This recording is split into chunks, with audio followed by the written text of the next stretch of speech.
Hi people, it's me, Anja. My pronouns are she, her, and welcome back to my channel. Today's video is a part 2 to my favorite QPOC books. So here we go. But also, before we get into these books, please don't forget to donate to Palestine.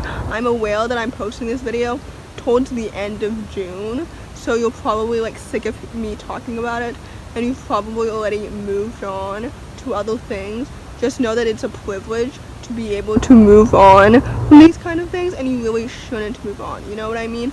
Keep your foot on the gas, keep caring about it, because imagine how it feels to be in Palestine right now. Imagine how that feels.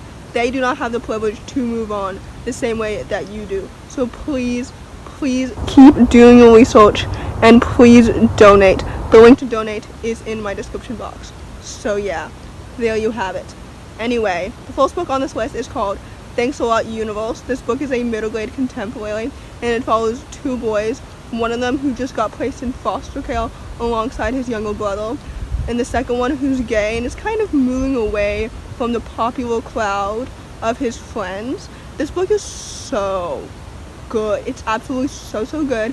I just read it recently. In the past 2 weeks, I believe. I'm pre-filming this video a month in advance, so for you it was probably 6 weeks ago. But anyway, the point is, this book is so good. The two perspectives blended well together, and they both resulted in two such distinct, well-developed characters, and I really like them both. I don't really remember the race specifically of the queer protagonist, but I do know that he's a queer person of color, so we love to see it. Anyway, this book is so good. It's so good. The plot is so intriguing. Like I said, the two perspectives blend well together, and the two characters are so well developed, and I love their friendship and dynamic together, but also individually. So with that, I would highly recommend this book, because it's absolutely so good. The next book on this list is called Last Night at the Telegraph Club. This book is a YA historical fiction following a young Chinese lesbian in the 1950s. This book is so good. I know I've talked about this book multiple times already, so I'm sorry for the redundancy of this video, but this book is so good, and it's so worth it talking about it multiple times, because it's absolutely so good. First of all, I love how this also tackled both the racism and the homophobia in the 1950s, because when I was reading it, I was kind of thinking that she would let one or the other take the forefront of the story, but I'm so glad that she talked about them both, because talking about the racism and the homophobia in the 1950s is very important, and it's very timely, and it's very necessary, because both of those things still exist in 2021. Second of all, the main character is such a well-developed, distinct character, and I was so emotionally attached to her. Third of all, the romance was well developed, and I really enjoyed it. Fourth of all, the setting was so well developed, and I could easily visualize it, and I really enjoyed it. This book is so well done, and it deserves all the hype and so much more. So if you haven't read this book already, or if you're sick of me talking about it over and over again, please go read it, because it's absolutely so good, and I highly recommend it. The next book on this list is called Six of Crows by Leigh Bardugo. This book is YA fantasy and follows 6 main characters who are teaming together to pull off a nearly impossible heist. One of those 6 main characters is Jessica, who's black and bisexual. This book is absolutely so good. Leigh Bardugo is one of my favorite authors, because I love her writing so much. The world building, the plot, the characters, the romances, the world building, again, is absolutely so good. I knew that this book was going to be absolutely so awesome and so amazing, because I read her books in chronological order, meaning that I read the Grisha trilogy before I read the Six of Crows duology, and I love the trilogy so much. So I foolishly thought that nothing could top the trilogy. However, if I had to choose, Six of Crows and Crooked Kingdom is better than the Grisha trilogy, but I do love the Grisha trilogy so much. But anyway, Six of Crows is so good. It's so awesome. All the characters are so distinct and well developed, and I love them. Jessica is such a wonderful, charming, lovely person, and I love him so much. So please please go read this book if you haven't already, because it's absolutely so awesome. Leigh Bardugo deserves all of her hype and so much more, because her book's all incredible. Anyway, there's that. Please go read this book. The next book on this list is called Yesterday's History. This book is probably the most underrated on this list, and for what? I said in a previous video that this book deserves just as much hype as You Should See Me in a Clown and Felix Ever After, and I still completely agree with that, because this book is so good. It's YA contemporary, and it follows a young black gay boy who gains the ability to time travel, and now he's stuck between two boys, one in the past and one in the present.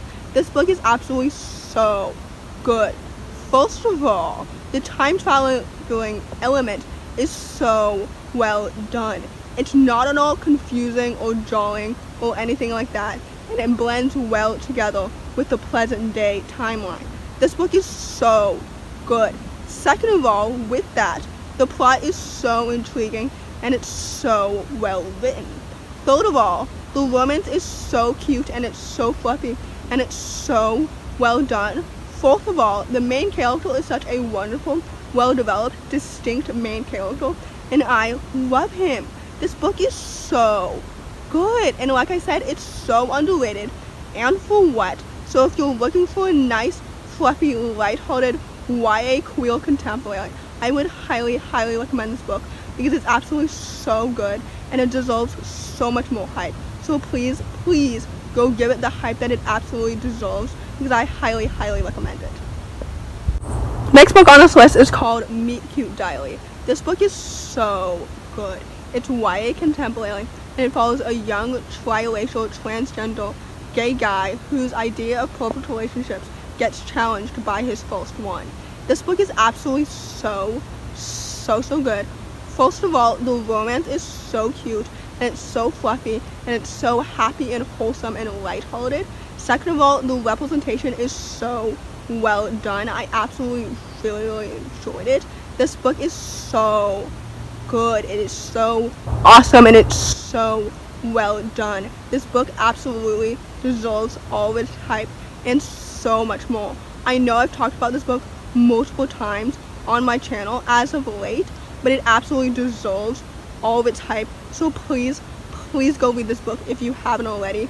There is a reason why you keep seeing it everywhere, and that reason alone is that this book is absolutely so wonderful, and it's so lovely, and it's so fluffy and lighthearted and hopeful and wholesome, and it's so good.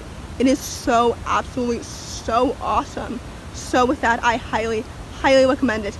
If you haven't read this book already, please go read it.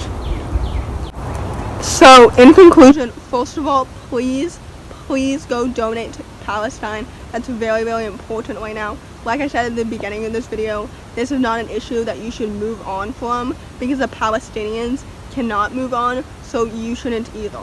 Second of all, I'm very sorry if this video is very redundant. I'm aware that I've talked about many of these books recently on my channel, because all these books are so good, but I'm sorry if this video is just very redundant. So yeah. Anyway, if you enjoyed this video, please don't hesitate to give it a big thumbs up. Comment down below the sunflower emoji if you made it all the way to the end of the video. Subscribe to my channel if you're new. Thanks for watching, and I'll see you in my next video. Bye!